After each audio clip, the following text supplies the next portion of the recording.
और चलिए अब सीधा रुख कर लेंगे हरिद्वार की ओर, जहां पर उत्तराखंड के सीएम पुष्कर सिंह धामी हरिद्वार में एक विशेष कार्यक्रम में शामिल हुए हैं। अयोध्यावासी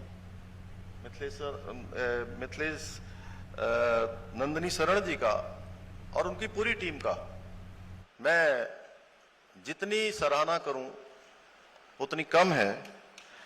मैं क्योंकि ये संस्था हमारे समाज में निष्ठावान एवं जागरूक युवाओं के चरित्र निर्माण के लिए अनेक वर्षों से काम कर रही है।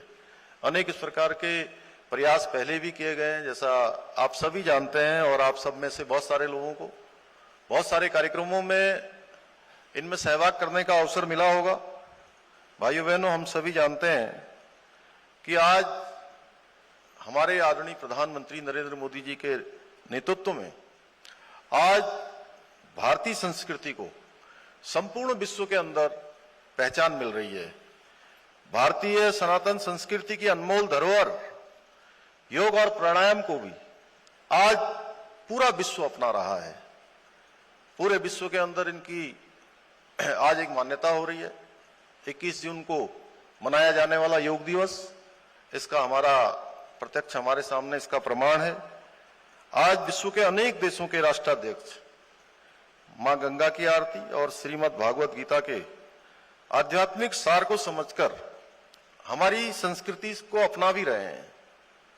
हमारी संस्कृति की ओर आज उनका रुझान हो रहा है।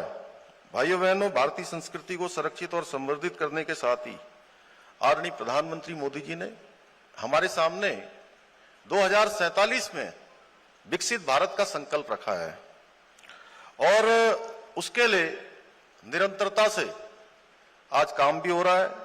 परंतु भारत को विकसित राष्ट्र बनाने के लिए हम सबको भी उस दिशा में कार्य करना होगा, बहुत काम करना होगा। और इस ध्येय को पूरा करने में अगर किसी की सबसे महत्वपूर्ण भूमिका होने वाली है, अगले 25 साल जिनके कंधों पर है, तो वो कोई और नहीं है, हमारे देश के जो आज युवा धर्म संसद में शामिल होने वाले आप सब युवा भाई बहन हैं।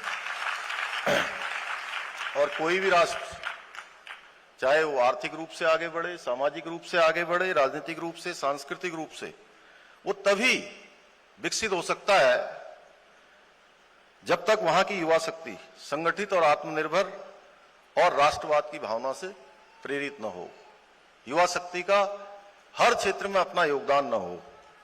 जिस तरह से इंजन को चालू करने के लिए भाइयों बहनों ईंधन की आवश्यकता होती है, उसी तरह राष्ट्र की प्रगति को सुनिश्चित करने के लिए भी युवा शक्ति की ताकत, उनकी इनोवेटिव सोच और उनकी प्रतिभा की आवश्यकता होती है।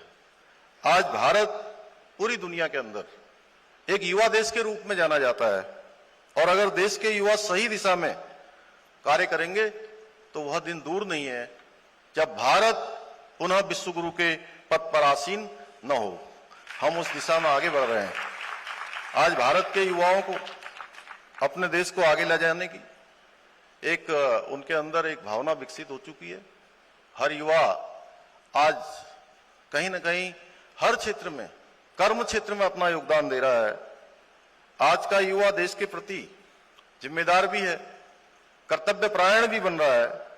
मेरा मानना है कि ये हमारी जो युवा धर्म संसद है, ये भारत को विकसित राष्ट्र बनाने के संकल्प को मजबूत करने की दिशा में एक मील का पत्थर साबित होगी और यहां से निश्चित रूप से विकसित भारत के संकल्प को मजबूती मिलेगी। भाइयों बहनों, देवभूमि उत्तराखंड सनातन संस्कृति, चेतना, दर्शन और अध्यात्म की भूमि रही है। आदि गुरु शंकराचार्य जी हों, स्वामी विवेकानंद जी सहित अनेक महापुरुषों एवं आध्यात्मिक गुरुओं ने इस पावन भूमि में तपस्या की है, ज्ञान की प्राप्ति की है, अपने आप को साधा है। अनेक प्रकार के शोध यहां हुए हैं और अपने ज्ञान से दुनिया को कहीं ना कहीं मार्ग दिखाने का काम, प्रकाशित करने का काम किया है। हमारी सरकार उत्तराखंड के अंदर देवभूमि की जो धार्मिक एवं सांस्कृतिक विरासत है उसको संरक्षित करने के लिए, उसको आगे बढ़ाने के लिए निरंतरता से काम कर रही है। मुझे ये बताते हुए आप सबको खुशी हो रही है कि पिछले दिनों मंत्रिमंडल की बैठक में हमारी मंत्रिमंडल ने दून विश्वविद्यालय में सेंटर फॉर हिंदू स्टडीज की पढ़ाई शुरू करने का भी निर्णय लिया है।